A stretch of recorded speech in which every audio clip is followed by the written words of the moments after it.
first to greet the ambassador, especially Consul General, ladies and gentlemen, Madam President. It's really a delight that you're here. For me, to host the President of Kosovo, given what I study, is an extremely important moment in my career. And as I said, I could probably retire now and feel pretty good about it. But thank you very much. I've still got 10 years though. But to host a person as remarkable as this is really a pleasure. And I know you're really inspirational to our students, not just for what you're doing now, but for what you've done in the past. And you probably know that I'm not a stranger to Kosovo. In fact, I've spent an inordinate amount of time in Kosovo, and we've had some extraordinarily interesting and very good times, and I count among my best friends, my friends in Kosovo. But your arrival as president, alongside the mandate with Prime Minister Kurti, has for me brought a sense of inspiration and optimism. Because I know you know that the past 14 odd years of independence haven't always been that easy. But your election as president, and again, the arrival of Vetëvendosje, for me, I view as a very positive thing. And I'm especially happy that President Osmani has really engaged Kosovo's best resource, which is this extraordinary wellspring of incredibly young, dynamic people. If you get a chance to visit Kosovo, that's the energy you'll feel. A lot of young people doing really interesting things outside of the mainstream, often tedious political life. Young Kosovars made lives for themselves. They opened restaurants, they opened bars, they started business, and there's a dynamism in Kosovo that I find quite compelling. Now, since I have only 2 minutes to talk about you, and I've probably already used them already, I just want to tell you 3 really short stories, all right? One is that just over 20 years ago, at this very school, we hosted President Ibrahim Rugova, who I count among he was a very close friend. For those of you who don't know him, he was Kosovo's first president. He regrettably died in 2006, so he wasn't able to see, the outcome of his work. But I still remember that moment, Madam President, when he arrived in Toronto, and I was able to meet the plane on the tarmac. And to see him with the trademark scarf come down the airline steps was really something for me. And I know that he was a real inspiration for you as well. And having said that, I brought this in this piece of bubble wrap. Okay, I want to just show you this. This is a rock. And President Rugova always brought rocks, symbols of Kosovo, symbols of Kosovo's mineral wealth. And he always handed them out. I had 5 at one point. I'm now down to 1 because I like to pass them on because they mean a lot to me. So I'm leaving this here because I think it belongs back in Kosovo. And I would very much appreciate if you would take it back with you. Thank you, I'm putting that there. Story number 2 is in 2008, on February 16th, that young man there, Uber Kusari, and I arrive with 12 students in Pristina on February 16th, 2008. What happened on February 17th? I think everyone here knows. Kosovo declared independence, and we were there, and that was a fluke. How did we know? Who knows? But at that point, Madam President, we met you. And I remember meeting you with President Sidiou in his office and how delighted I was. Fast forward to 2021, November 2021, and you are here as President of the Republic of Kosovo. That gives me such a feeling of pride, of inspiration, for not just me as a scholar of the Balkans, but also for the young people of Kosovo who you've really led to a new direction. So I think I've more or less exhausted my 3 minutes. But I want to tell you just quickly again, if you study the Balkans, you see a lot of ups and downs, all right, especially in political life. But as I stressed already, Madam President, when you became president, when I saw the victory of Vetëvendosje, I felt that Kosovo had reached a well-deserved turning point. And I'm confident that you see the same, and I'm confident that we share the same vision for Kosovo, which is its Euro-Atlantic integration, a normal state functioning normally in the Balkans. Madam President, I'm so delighted you're here. The floor is yours. Thank you very much.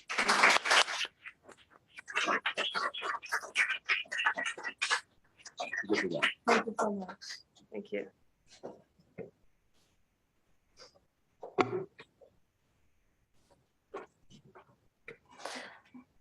Let me first and foremost not forget this. So I'll put it here. Thank you so much, Professor Austin. It's really a great delight to be with all of you here today. Even more so, to be standing at the same place, the same school where the founding father of our nation, President Rugova, was talking under extremely difficult circumstances at that time about how Kosovo deserved to be a sovereign, independent, and most importantly, a free nation. Not long ago, I was sitting in rooms just like this as a student, later on as a professor of international law and international relations. And I want to mention that not since the Cold War have these courses of study have been more critical and more necessary, especially because of what's going on in the past couple of months, not just in our region, but beyond. I was also in the room when my country was born. The Republic of Kosovo was born. And now I'm not only honored and privileged, but at the same time have the great responsibility of leading a nation that is ready to do anything to defend the freedom that we have today, which was achieved with so much sacrifice of so many people before us, including those that belong to our generation and are unfortunately not with us today. Every international relations principles converged on Kosovo, and it sometimes even generated norms that are part of your new books today. And today, my country, Kosovo, may not be making headlines, but the same way that the rest of the world were facing challenges such as domestic reforms, which are very much related to rule of law and creating new jobs, the very big challenges related to the pandemics, just like everyone else in the world, challenges related to climate change, and especially challenges that are related to malign influences from external malicious factors like Russia. So the global power shifts and the rising authoritarianism, which threaten the rule-based international order, are, of course, at the forefront of the challenges that we face. Perhaps before I move on in more detail about these challenges, let me say that despite of all of these, in spite of all of the struggles that we had to go through, my country really is a beacon of hope, a beacon of democracy for the region and beyond, perhaps because of the very painful history that we had to go through. Perhaps that we understand very well the very high price that we all had to pay for freedom and independence. Or also perhaps because of the very specific legal and political circumstances under which Kosovo was created as a country, that today we understand that despite all of these challenges, the future really is bright. And it is bright for one very specific reason, which is the people of Kosovo. We have the youngest population in Europe. About 70% of the people are under 35. They are our biggest potential. And I'm a true believer that unless a country invests in its human potential, in its people, it will never be able to get out of poverty, to get out of the challenges that it faces in any other area, whether it's economy, education, or health. And that unless we really turn our attention, as well as our budget and our investment, from building highways and spending it on wages, to, of course, that is important as well, but to really investing in your people, which is education, as well as health services, we will not be able to pass the economic challenges that we have, and we will not be able to achieve the sustainable economic development that our country needs and our people deserve. Which is why the new institutions that were built after the 14th of February elections, which showed not just the biggest turnout, but also the biggest trust, the highest trust the people of Kosovo had ever vested upon any leadership in the history of the country, are focused on a platform that is based on jobs on one side for youth and women specifically, and most importantly, and secondly, on justice. Perhaps let me stay a little bit on what do we mean by justice, this very broad concept. We really believe that unless there is rule of law, unless there is independent judiciary, unless there are fully independent, impartial security institutions who do their job in accordance with the law and only in accordance with the law, we will never be able to succeed in any other area, especially not in economic development. That, of course, starts with the trust that the people have in the institutions in order to carry out these very necessary reforms in rule of law that then lead to higher economic development. We're already facing a double-digit economic growth for this year, which is unprecedented for our region. We're already facing a 75% increase in FDI in the past couple of months. We're already facing quite a lot of interest of foreign direct investments to come and invest in Kosovo. And all of this, I believe, is because of two main factors: because there is trust in the institutions, and because we're offering all of these foreign direct investors legal predictability, which is key for them to look at Kosovo, a country that is geographically located in Europe, excellent geographical location. So with all the nearshoring happening, of course, now after the pandemic, it is the best place to invest in, open businesses, especially export-based businesses, because of the very cheap labor, because of the very young population, because of the multilingual population who are very much tech savvy, that have turned Kosovo into one of the biggest tech hubs in the region, and who are really ready, being one of the most pro-American, pro-Canadian, and pro-European, well, the most pro-Canadian, pro-American, and pro-European nation on earth,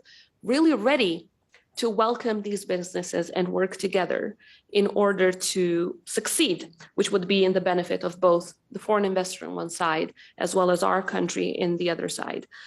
So we know that Kosovo may be small, but we truly believe that our potential is big. We have seen throughout history how countries, no matter how small they are, they can have a big impact in international relations.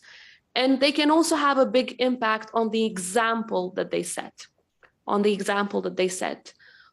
important events around the world. And let me give you one.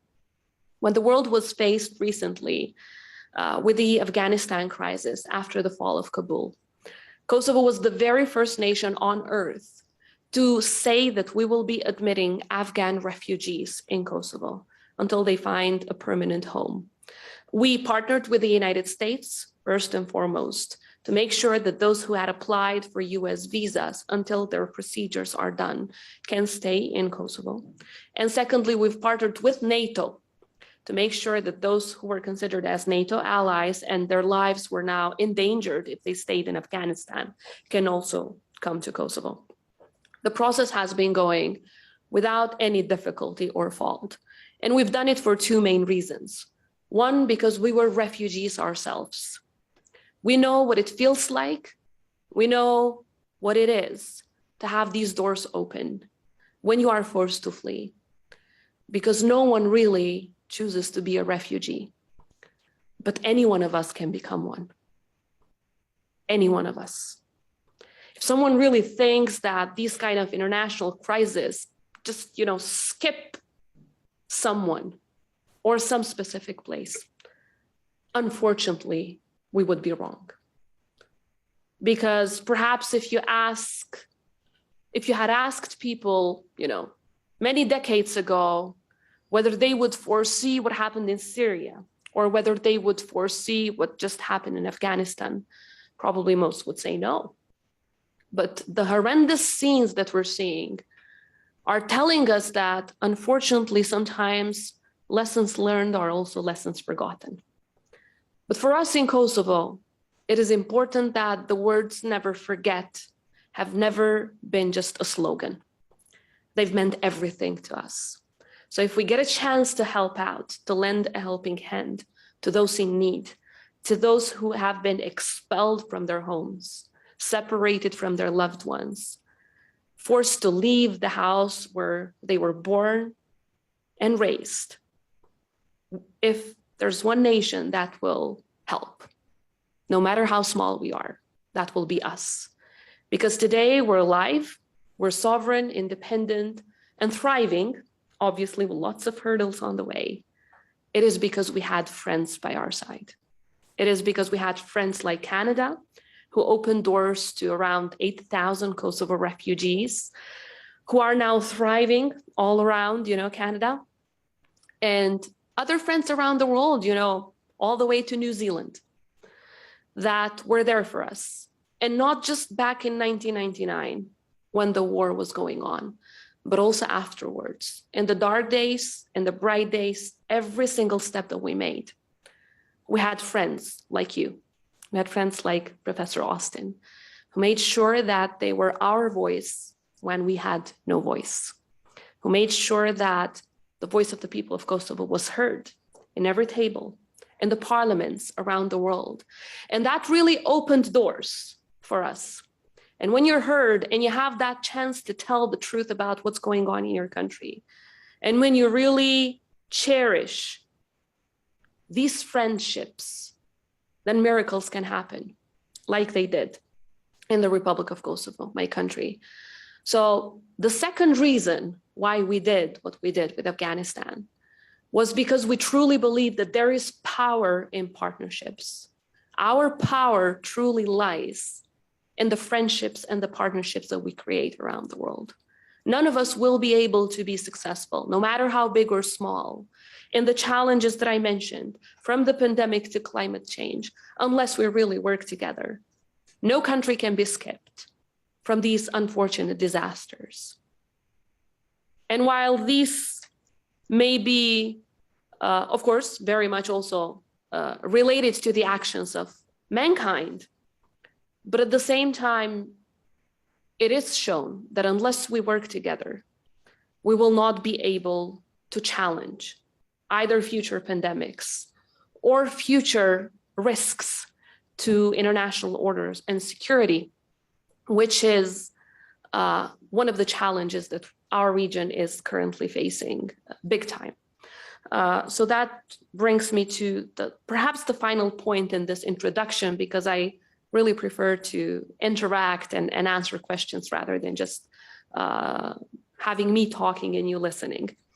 Of course, the current state of play in our region is that because the West is dealing with too many other problems in the world, the attention that used to be very high in our part of the world is not as big, or it has not been as big in the recent years.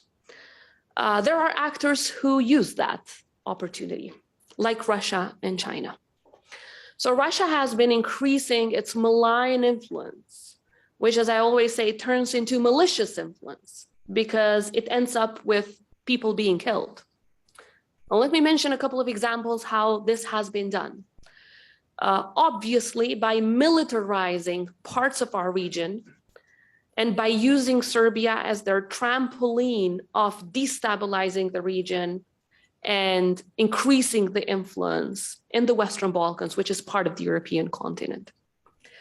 Secondly, by using the so-called vaccine diplomacy, but at the same time, paying so much money for disinformation campaigns for not to get vaccinated, which is why it becomes malicious, because it ends up with people dying. And thirdly, through economic influence as well as political influence, and by blocking countries like Kosovo from becoming part of international organizations, which in turn would make the people of Kosovo, Albanians, Serbs, Turks, and others benefit from these memberships. Because when you're a member of Interpol, let's say, the end beneficiary are the people, because as a country, you are successful in fighting cross-border crime. If you're a member of, let's say, the Council of Europe, something more regional, it is the people of Kosovo, no matter their ethnicity, who really benefit from it, because they can take cases against their own institutions all the way to the European Court of Human Rights if human rights are violated. If you are part of the WHO, you have quite a lot of, benefits in terms of how you communicate on issues like the pandemic, the vaccines, and so on and so forth. So obviously, Russia has been blocking us, and they have been militarizing Serbia with MiG-35s and all kinds of missiles and drones, because they have one specific very specific aim. And the aim is not necessarily Kosovo. The aim is the United States, countries like Canada, and the values-based systems, which are the EU and NATO. Because by keeping a destabilized Western Balkans, they make sure that we cannot get to the EU and NATO. And by not getting to the EU and NATO, they make sure that they're attacking the value of the European Union as a united project, which will never be complete unless the Western Balkans really join it. And they attack NATO, not just as a security and military organization, but on the values that it represents. So this is not some little kids quarreling there. Bosnia versus Serbia, or Serbia versus Kosovo, or Montenegro, and other countries that are being destabilized by Russia ultimately through Serbia. This is Russia, Russian autocracy versus the democracy that all of us have achieved together. And we should understand it as such. That's why what's happening in Kosovo and Bosnia and Montenegro today should never be seen as far away from home. Because ultimately, it's about the values that this country has brought to our part of the world. It's about attacking those values. But let me conclude on this, now really conclude. They will not be successful on that. It is in the spirit of the people of Kosovo to defend at any price the values of democracy, human rights, and rule of law that we have achieved. And you will especially see that restless spirit in the youth of Kosovo. It is our job now, as the new leadership of Kosovo, to make sure that we create the kind of opportunities and perspectives that the people of Kosovo really deserve, so that none of them really go through what our generations had to go through in order to achieve the freedom of independence that we today have. Having said that, of course, challenges are immense, but the hope is even bigger. And our perseverance is even bigger than that. For that reason, I do hope that with friends like yourselves by our side, we will succeed and prosper, and all of these successes will be our joint successes, not just Kosovo successes. Let me thank you for your attention, and I really look forward to answering your questions.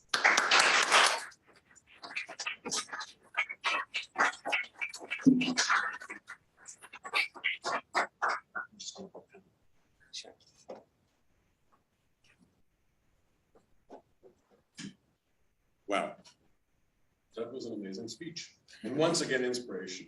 So we have about 35 minutes for questions. We have an audience mostly of students.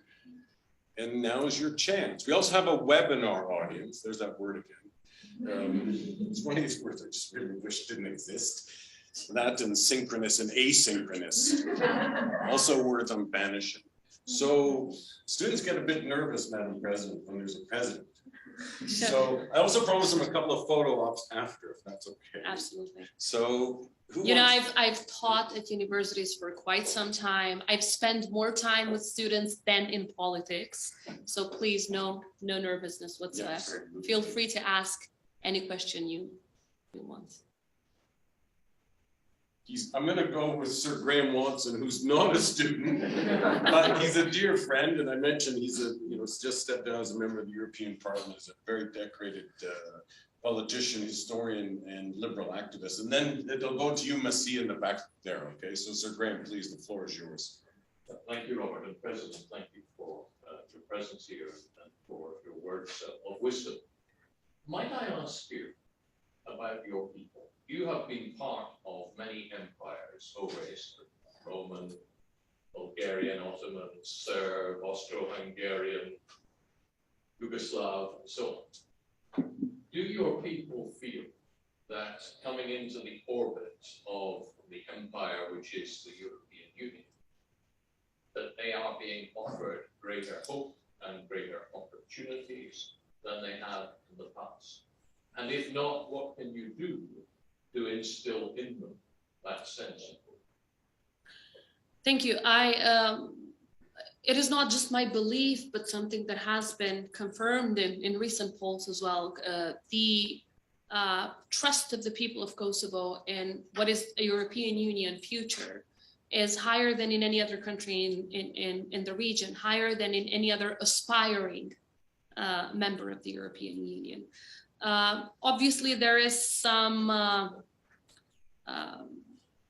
discontent as well, because the European Union had promised that there would be visa liberalization for the people of Kosovo if Kosovo had fulfilled all criteria, which happened around almost 4 years ago. But the EU is not to be seen yet on that decision, which is unfortunate, and it's really hurting the EU's credibility rather than, you know, our aim to join it. But the people of Kosovo believe that this is where we belong in the European Union, both because of the hopes and the opportunities that it offers. Now, we do understand that there's quite a lot of enlargement fatigue happening, but first and foremost, we see the EU based on the principle of fundamentals first, which is the values that it represents. Perhaps because to get to where we are today, which is a country where human rights are protected, where democracy is cherished and instilled and worked on every day to achieve more and more, when rule of law is the fundamental reform of and precondition for every other success, that is why we cherish these values more than anyone else. And we believe that the EU should look at these and look at aspiring countries also based on the values that they represent. So there should be no EU money unless you really also represent EU values. There should be, the EU should not be seen simply as a cash machine. If you're an autocratic regime that is violating every EU principle on good neighborly relations, on rule of law, you're not fighting corruption, actually, if you're a country that is involved in these kind of negative phenomena. So there is quite a lot of hope about the opportunities that the Union represents, but mostly it's because we believe that within the European Union, the values that we fought so hard to achieve would be protected, because we really think it's about fundamentals first. It's about the human rights and freedoms. It's about democracy. And once you really achieve these, it's about diversity. It's about non-discrimination. Once you're doing well in these, obviously, we believe that you will be doing better in economy as well. And economy is of course, another reason why the European Union is seen as you know, the hope of so many people. But finally, it's because where we belong, you know, we are European by identity. Since, you know, centuries and centuries ago, the people of Kosovo have fought to defend these values when they were at danger, even during those occupations and empires that you did mention. Thank you. Merci. You're gonna, Merci, please use the microphone and say, I know most of the people in the room, Madam President. This gentleman comes to us from Afghanistan. So, Nice to meet you. Hello, Madam President. First of all, it's an absolute pleasure to have you here. And I'm truly humbled to see you face to face. And as Professor Austin mentioned, I'm one of the people and immigrants who live in Canada from Afghanistan. And I just wanted to use and take this opportunity to not ask you any question, but on behalf of my people, to thank you and the people of Kosovo on what you did for my people. For some and for most people, they might not realize the enormous, the absolute magnificence of that help. But for us and my people, that's something beyond any word can explain. So once again, I just wanted to thank you, and I hope more countries will learn from Kosovo. But thank you. thank you very much, Ms. Thank you.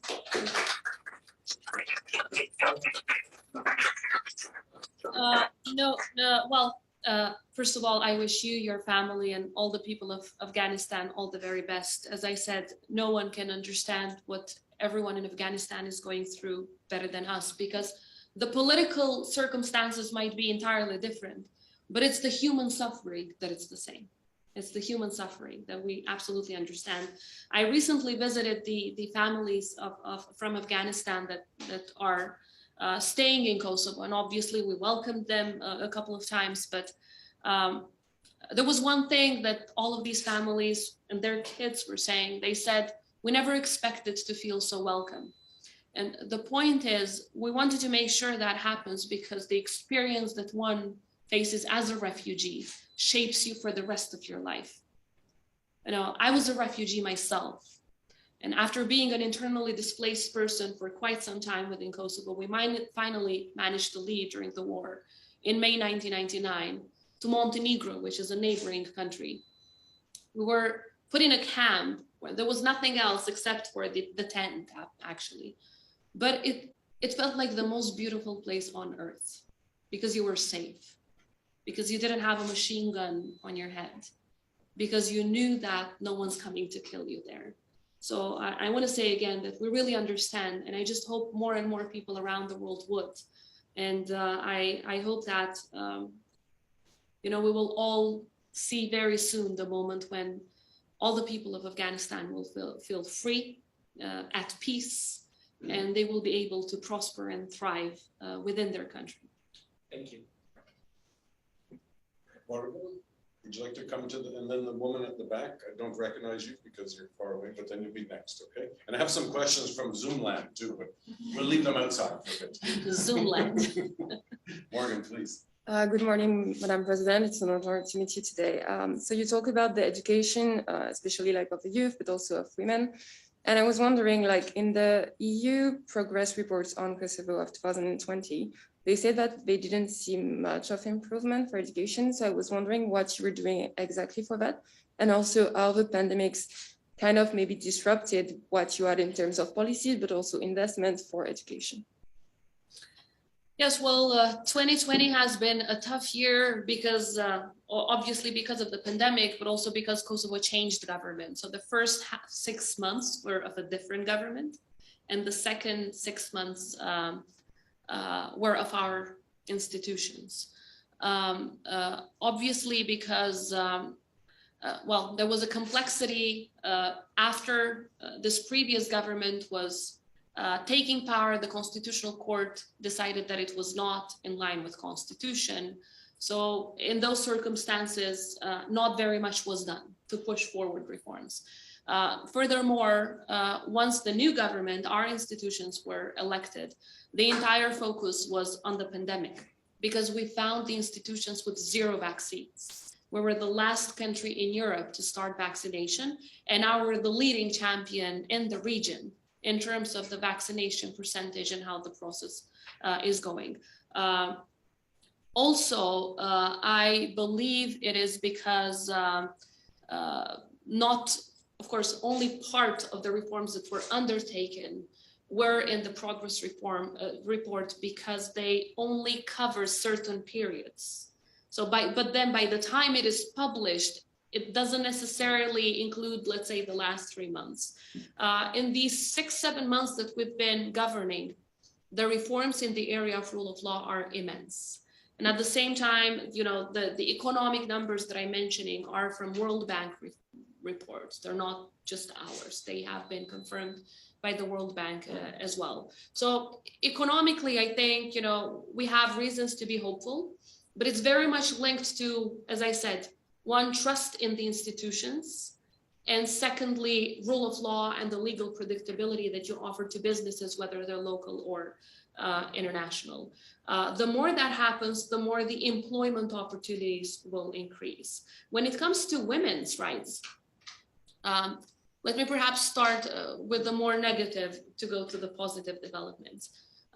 We are all aware that just like everywhere else in the world, the pandemic has also actually increased what we call a shadow pandemic, which was domestic violence. It has happened everywhere in the world. Unfortunately, it has happened in Kosovo as well, which is not why we're tirelessly working. And this has become a top priority for our Ministry of Justice to make sure that the chain of reaction from the police officer that reacts to the social workers, to the prosecution, to the court, there are immense positive changes so that the state does not react too late. In most cases, it's because the reaction is too late. Sometimes because those who commit domestic violence are taken for an interview, left, free, and then they continue, they become recidivists, and at the very end, it might also end up in murder. So this is a big problem. The second big problem that we're working on is the economic empowerment of women, because I think it's part of a transformational cycle. Once you're economically independent, you don't stay there if there's domestic violence. You can also empower your children. You can also make sure that they go to early childhood care, which according to World Bank data, again, if you spend even one more year in early childhood education, you are 40% more productive during your youth age. So all of these, of course, are things that are happening, but at least I don't know a country that has managed to entirely transform a country within 6 months. Neither will we be able to do that. But reforms are happening at a record pace. And thirdly, to be able to have an independent judiciary, we are starting a vetting process for judges and prosecutors to make sure that independence and impartiality and integrity are the core of our system. Because a country cannot stand on its own feet and succeed if it doesn't have an independent judiciary. And the positive point at the end, look, the people of Kosovo made a woman the most voted person in the history of the country. They entrusted a woman to be their president, the highest representative. And I think this has shown an emancipation of the society of Kosovo that we have not seen before. It was the people of Kosovo that chose the highest number of women in the parliament compared to any other legislature in the past. It was the people of Kosovo that supported the highest number of government ministries led by women compared to any other government in the past. But I don't think any one of us should be happy with the seats that we have and the positions that we have unless we can successfully use them to really deal with the challenges that every woman in our society is facing, whether it's a housewife or a businesswoman, whether it's in the rural areas or in Pristina, the capital city. Only if we can actually remove these acute problems that every woman in our society is dealing with should be fulfilled for the positions that we have. But I think in politics, the transformation is happening, which shows that the society is ready. Sometimes, political parties are not ready or businesses are not ready, but the people are ready for the equality that they deserve. Because, it's not just the right thing to do, morally speaking, it's the smartest thing to do economically. If you're not using the economic potential of 50% of your population, which is the women, you're losing out. You're losing out budget that you could use to invest, in different kind of areas so that your country can economically prosper. Thank you. Yes, right at the back. I see lots of hands. Students, I'll get to you. It's Isabel next, and then Sarah. Hello, Madam President. It's a great honor to have you here. My name is Anisa. I am from Albania, and actually I am an archaeologist, prehistorian, and as a prehistorian working in the Western Balkans, and especially recently in Kosovo, I would follow up with a question related to education. So from my research, I've understood that archaeology has greatly been used by politicians to make some decisions, which oftentimes have had bad consequences related to Kosovo or either Albania. So working in the western part of Kosovo since 2018, we have found a great amount of artifacts which are incredible. And I wanted to ask you of what are your plans on increasing these international collaborations and investments in research so we can have more publications, and so that was my question. Thank you. Thank you. As I said, I think that our country will really tackle the economic problems once we truly invest in education as the top priority of the institutions. That has started to happen. Obviously, not everything is happening right now, But from archaeology to law, economics, or science, STEM, there will be more investment in education because that's how a society is transformed. When it comes to artifacts and international collaboration, I think first and foremost, it needs beyond just being a political priority. It takes, having been a university teacher myself, it takes quite a lot of initiative from people who are part of these universities. I mean, your professor brought you to Kosovo because there's initiative about, you also learning from practice and seeing for yourself what has happened in a country that you see in your history or international relations books. And I think in this case, it also requires quite a lot of initiative from the universities that deal with these projects so that this collaboration can increase. And finally, I think it only makes it more necessary for us to step up efforts to become part of UNESCO. We're the most ancient people in that part of the world, as you know. And obviously the artifacts are immense. Most of the artifacts found until 1999, as you know, are still kidnapped by Serbia. Serbia has never returned the artifacts that they took from Kosovo during the war and that were all found in Kosovo and part of our history of archaeology. But while we work on finding more and more, I think we're also finding parts of our history and cultural heritage that needs to be defended and protected, also based on UNESCO standards. That takes us back to the blocks that we're having from Russia to not become part of these organizations, but we're working hard to make sure that this happens very soon. Nisa, sorry for not recognizing you. Okay, this master. So it's going to be now, Sarah, you're not quite next, it's Isabel, then Sarah, then Logan, then Ashley, and I'll see where we get to that gentleman back there, okay? So Isabel, please. Thank you, Madam President. It's an honor to have you here with us today. I read that a few days ago, Prime Minister Kurti said that there had been a tectonic shift for good in negotiations with Serbia and that recognition was more of a possibility now. I'm wondering if you could speak to that at all. Well, the tectonic shift, I think it's, well, tectonic. A shift has definitely happened on how Kosovo is represented. I haven't read the statement, but the way how Kosovo is represented is very much centered on the issue of mutual recognition. This is more or less recognized by leaders from President Biden to some European leaders as the precondition for a successful dialogue. Now, the shift is very much on the fact that Kosovo absolutely doesn't accept to negotiate issues like its own borders, as unfortunately has happened in the past. Kosovo does not put its own sovereignty and functionality on the table because, we're not a basket of goods, which you put on the table and anyone can get whatever it wishes.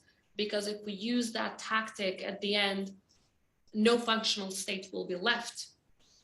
So there were a couple of ideas in the past that were aiming at making Kosovo another Bosnia, creating another Republika Srpska, which is a prelude to later partition. But even before partition, what happens is destabilization, frozen conflicts, and lots of dangerous scenarios that we can now see happening in Bosnia. So obviously the current institutions are against that because we believe it's against Kosovo's interests, but at the same time against the interest of our allies who have invested so much in peace and security in the Western Balkans. So we're focusing a lot on ideas that would instill more peace, more stability, and which make sure that the end beneficiaries are the people. So we're focusing on the missing persons from the war, so we can find their whereabouts. We're focusing on removing economic, barriers, which are obviously not from Kosovo, but there are tens of them that have been put by Serbia against Kosovo goods. And we're focusing on making proposals that would bring, as I said, more peace to the region. All of these have one centerpiece. The core is mutual recognition, because I think no matter how great of ideas you put on the table, unless this happens, we will never have that, final piece of puzzle that will make stability in the region something sustainable and long-term. You can always, expect that after 5 years or 10, something might happen. So the shift, as I said, is on the way how Kosovo is being represented. I'm not very confident, to be very frank, on Vučić, Serbia's or Milosevic's former minister of propaganda. Someone that still glorifies Milosevic, someone that has never apologized or broken away from that past, someone that never showed a sense of repenting for what happened, the crimes that they've committed in Bosnia, Croatia, and Kosovo. I don't think we'll be making that tectonic shift when it comes to Serbia. I do hope that we will be proven wrong and that Vučić will recognize Kosovo, but for the moment, I do not see that willingness. What we see nowadays is a Vučić who threatens with war, is a Vučić who threatens with the creation of a new Serbian world. It's a Vučić who says, I quote, "With the weapons that I received," and obviously they are normally from Russia or China, he says, "I will attack deep within enemy territory in a perimeter of 9 kilometers. And guess what? There are 8 countries within that perimeter, 6 out of which are NATO members. So, I mean, he's very open on what his intentions are, both in rhetoric as well as in actions, both in Kosovo as well as in Bosnia, nowadays even in Montenegro with their meddling. So destabilization is their intention. I do hope that the European Union and other partners of Kosovo, like the United States and Canada, will be very clear on their position towards Serbia, because with autocrats, appeasement never works. History shows that whenever appeasement was tried on autocrats, especially the kind of Russian autocrats that we see, we will not see peace and stability. Look at the 90s. This is the lesson of what happens if the West turns their eyes away and leave the autocrats to play the game that they wish to do. So, as I said, I'm very hopeful on Kosovo. I'm not so hopeful on Serbia. It is unfortunate, but I really do hope that I will be proven wrong. That would be Sarah Green right now. I'm trying to alternate, Madam President, between grad students and undergrads. All right. So there's Sarah, undergrad. Hi, it is a big honor to be here today. And I was just wondering, earlier in your speech, you talked about how Kosovo, throughout its history, is a country that has faced a lot of struggles and challenges. And I was just curious to know what is the biggest challenge that you have faced and that Kosovo has faced since the beginning of your presidency? Thank you. Well, in our history, the biggest challenge obviously was 1999, to get our friends to come to our rescue. And then once you have peace and once there's no war, the rest are much smaller challenges. Obviously, Kosovo's path has been very unique. Unlike other countries who become members of the United Nations and, then they establish diplomatic relations bilaterally, we need to convince countries first bilaterally to recognize us before we become members of the United Nations. So quite a different path, which is much more difficult. But, our patience is not going to grow thin, and we're going to work tirelessly to make sure that this number of recognitions grows. And then, having a problematic neighbor is never a good thing that faces you. But, we have to recognize that geographically we are where we are. It's not like our neighbors are going anywhere. We don't want them to go anywhere, obviously, but we want all of them to believe in the principle of good neighborly relations and contribute to that the same way that we are. But obviously for everyone living in Kosovo, if they're asked what was the biggest challenge, it was the war, because it was the most painful one. It's what happened in our country during the war, it's beyond human imagination. So it's as our colleague from Afghanistan said, sometimes words don't do justice. It's really hard to explain what we had to go through. But I'm really hopeful that because of our struggles, that we understand the importance of these values, which are human rights and freedoms. And that's why we really fight to keep them and to make sure that what happened to us doesn't ever happen to anyone else. Logan.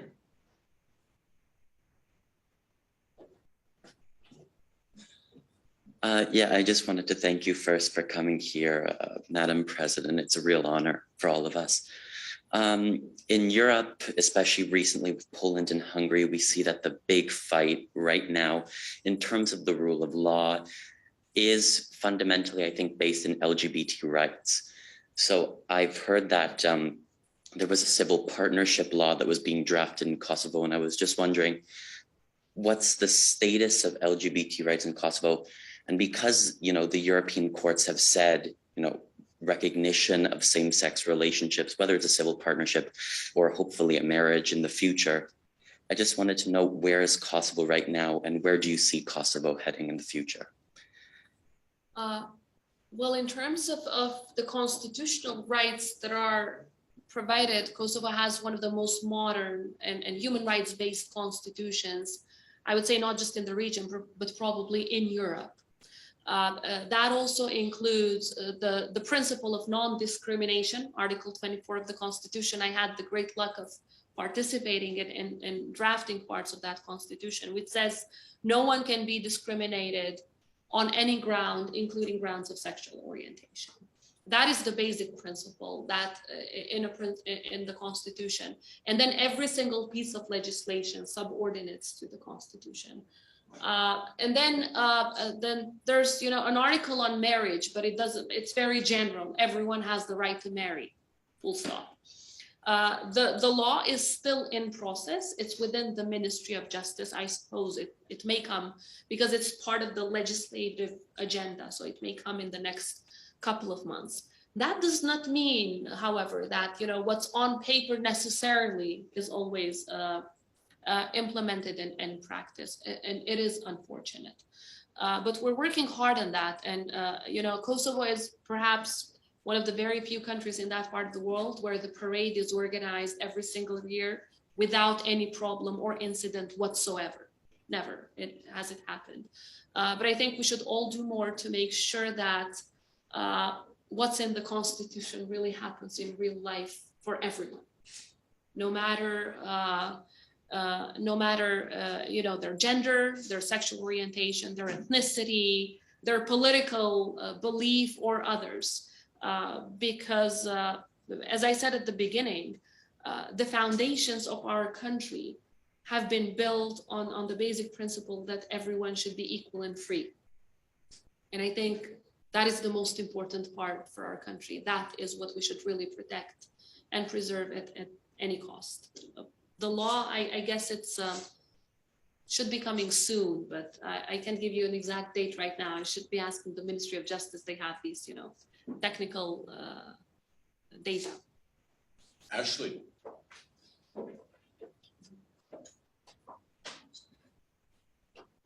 You choose yours.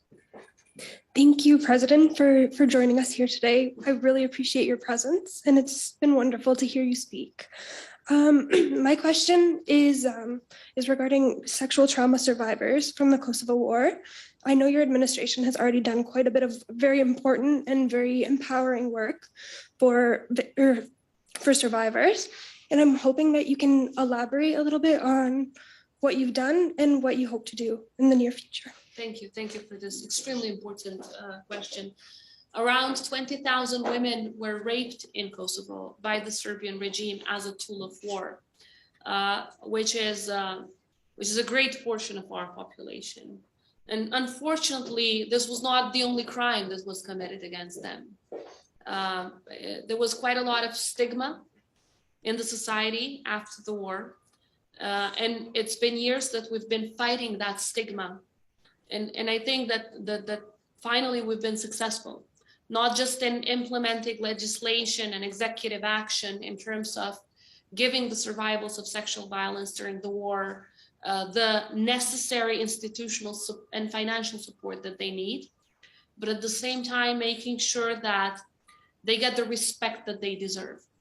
Right now in Kosovo, one of the most voted members of parliament is Vaspija Krasniqi, who was the first woman to publicly speak up about being a survivor of sexual violence during the war. And of course, she also knows who were the people who executed the crime. But unfortunately, there hasn't been a single case, not even one, where Serbia has put the perpetrators of this horrendous crime before justice. Not even one case. You know, we've been doing a lot to raise our voice, to raise awareness, to make sure that there is justice, because justice is what's necessary in order to deal with this very big wound of the past. But it is unfortunate that nothing has been done by the side of Serbia. There are some, women that have been raped during the war in Kosovo that now live in Canada. They have also been very outspoken about the crimes that were committed against them. They are one of the biggest prides of our country. The way how they've turned their pain and their struggle into hope is a big lesson to each and every one of us. I work very closely with them, with the women's organizations who are organizing the kind of rehabilitation efforts for the women that have been victims of these crimes, supporting them economically and so on and so forth. But I think only justice is what will finally, make them move on, if that I may say so. And unfortunately, we haven't had justice yet. And that's Ashley's research project. It's just we would be more than happy to discuss if you have any further questions on this issue. I think you should be talking to Mrs. Krasniqi, and I think we can organize that with the ambassador. Absolutely. I'm going to do one question from that gentleman there in the back, and then I'm going to take one question online, then we're going to say a couple of quick remarks, then we're going to have a couple of quick throws. Sounds good, everybody? Yeah. Fantastic. That gentleman. Hello, Madam President. It's such an honor to have you here. So what happened in 1999 hits home for me as well. What my family went through in Kosovo is the reason why I'm devoting myself to diplomacy, to peace and security. But when I went back to Mitrovica and Vizitron, where my grandparents are from, it was such an emotional experience for me.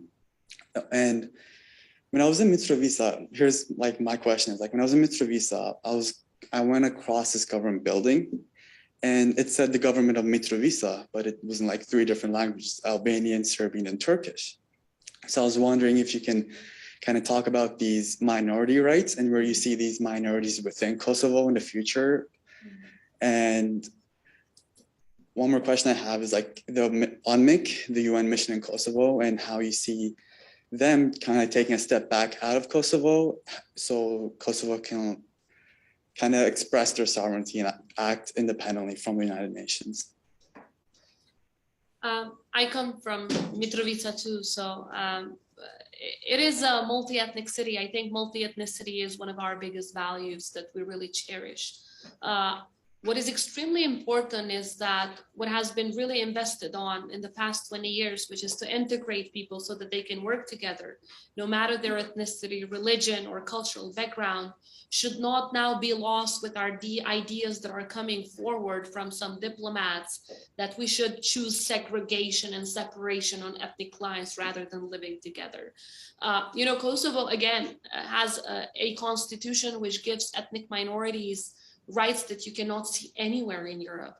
They practically have the veto power in our parliament. If we really want to reform our education system, which we want, we will need to amend a couple of pieces of legislation, which we are not able to do without the votes of the Serb minority communities who have reserved and guaranteed seats in the parliament. So they can practically block pieces of legislation that are so transformative and positive for the society if they wish. So from the reserved and guaranteed seats at both national and local level, to their languages being official languages in the country, to their inclusion in all public institutions, including courts and prosecutor's office and other human rights institutions.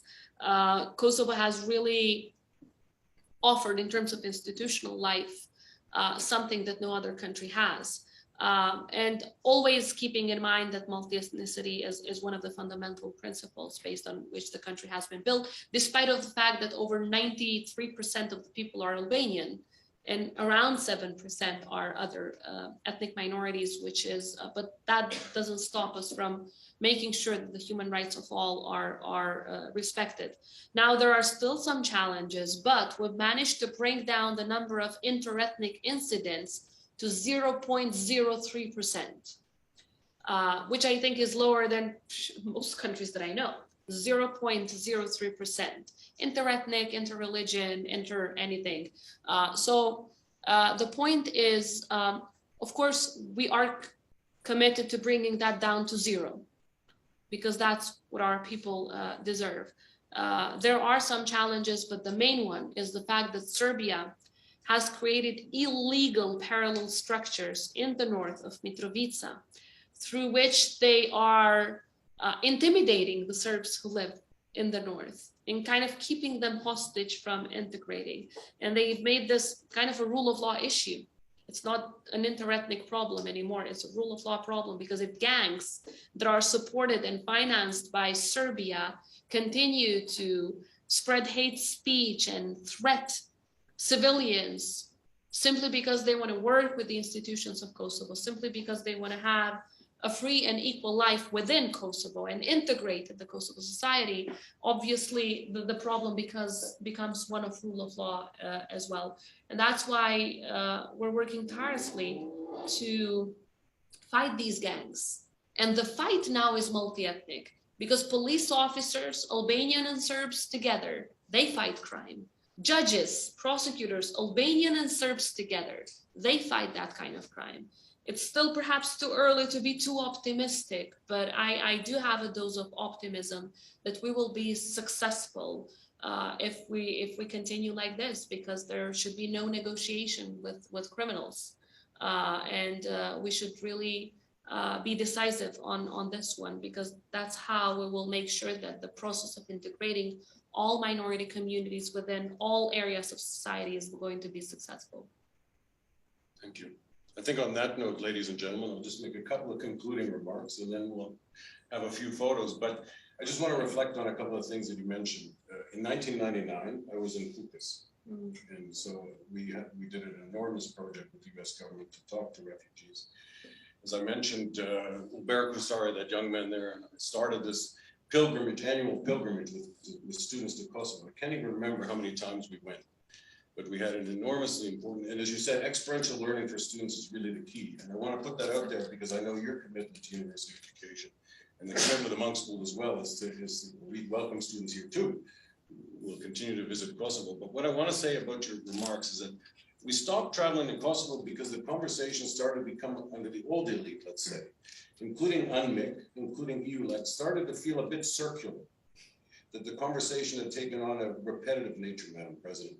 What I want to say about your election and also the election of Vet Ventosia, and listening to you today, and coming back to my earlier remarks about how inspirational is, I really feel that you have broken that circular conversation.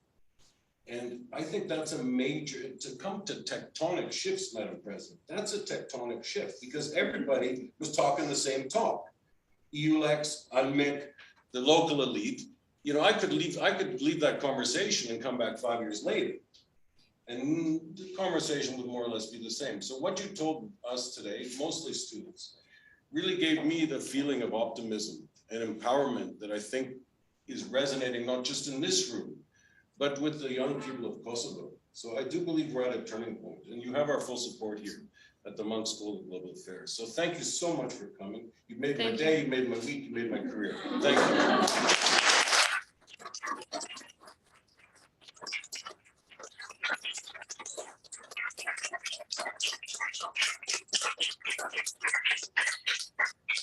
Thank you all. It's been an honor. Thank you.